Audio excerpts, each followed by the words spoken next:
বিসমিল্লাহির রহমানির রহিম। জীবনের নানামুখী সংকটময় অবস্থা আর বিতাড়িত শয়তানের প্রতি মুহূর্তের কূট কৌশল আমাদের নেক আমলের অন্তরায়। এত বাধা পার করে আমরা পরকালের জন্য যেটুকু নেক আমল সঞ্চয় করি, কখনো কখনো আমাদেরই অসতর্কতার কারণে সেগুলো নষ্ট হয়ে যায়। বান্দার নেক আমল নষ্ট হবার তেমনই কিছু কারণ হলো: ১. প্রদর্শন প্রিয়তা। নেক কাজের একমাত্র উদ্দেশ্য হতে হবে আল্লাহর সন্তুষ্টি, কিন্তু কেউ যখন মানুষের প্রশংসা ও পুরস্কার কামনা করে, তখন তার নেক আমল নষ্ট হয়ে যায়। পবিত্র কুরআন মজিদে ইরশাদ হয়েছে, যে ব্যক্তি পার্থিব জীবন ও তার শোভা কামনা করে, দুনিয়াতে আমি তাদের কাজের পূর্ণ ফল দান করি এবং তাতে কোনো কম দেয়া হয় না। তাদের জন্য পরকালে অগ্নি ছাড়া অন্য কিছু নেই এবং তারা যা করে পরকালে তা নিষ্ফল হবে। সূরা হুদ আয়াত 15-16। ২. আল্লাহর নামে মিথ্যা শপথ করা।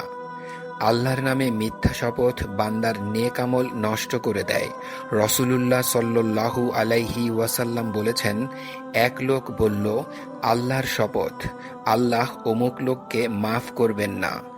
আর আল্লাহ তাআলা বলেন, সে লোক কে যে শপথ করে বলে, আমি অমুককে মাফ করব না?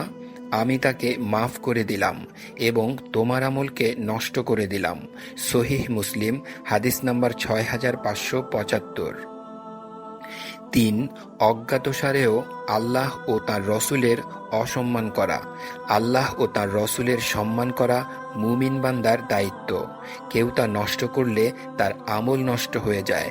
ইরশাদ হয়েছে, হে মুমিনরা, তোমরা নবীর কণ্ঠস্বরের ওপর নিজেদের কণ্ঠস্বর উঁচু করো না এবং নিজেদের মধ্যে যেভাবে উচ্চস্বরে কথা বলো, তার সঙ্গে সেভাবে উচ্চস্বরে কথা বলো না, কেননা এতে তোমাদের আমল নিষ্ফল হয়ে যাবে তোমাদের অজ্ঞাতসারে।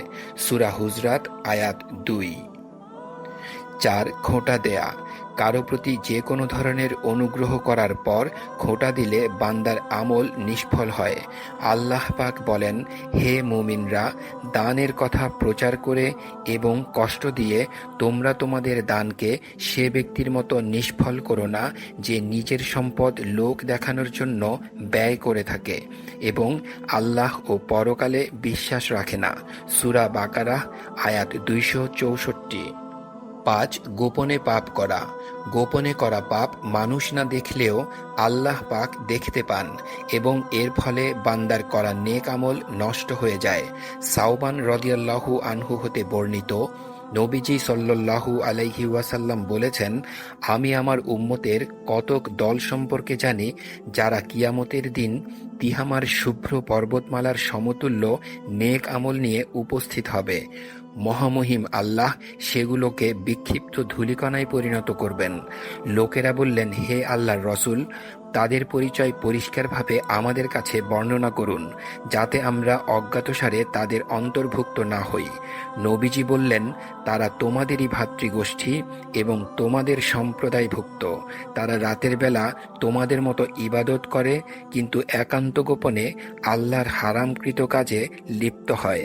ইবনে মাজাহ হাদিস নাম্বার 4245। ৬. আল্লাহর সঙ্গে শিরক করা। সৃষ্টিকর্তা মহান আল্লাহ পাকের সাথে কাউকে শিরক করা ভয়াবহ ও অমার্জনীয় পাপ। মুমিন বান্দা মাত্রই এই কাজ এড়িয়ে চললেও ছোট ছোট কিছু শিরক আছে যেগুলো অসতর্কতার কারণে হয়ে যেতে পারে, যা আমাদের করা নেক আমলকে নষ্ট করে দেয়। তাই বড় শিরকের পাশাপাশি ছোট শিরক সম্পর্কে সবসময় সজাগ থাকতে হবে। পবিত্র কুরআনে ইরশাদ হয়েছে, তোমার প্রতি ও তোমার পূর্ববর্তীদের প্রতি অবশ্যই ওহী রয়েছে। তুমি আল্লাহর সঙ্গে শরিক করলে তোমার কর্ম তো নিষ্ফল হবেই এবং তুমি ক্ষতিগ্রস্ত হবে। সূরা ঝুমার আয়াত ৬৫। বান্দার কল্যাণে নেক আমলের আর কোনো বিকল্প নেই।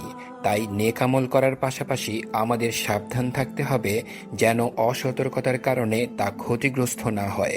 করুণাময় আল্লাহ পাক আমাদের সেই তৌফিক দান করুন। আমিন।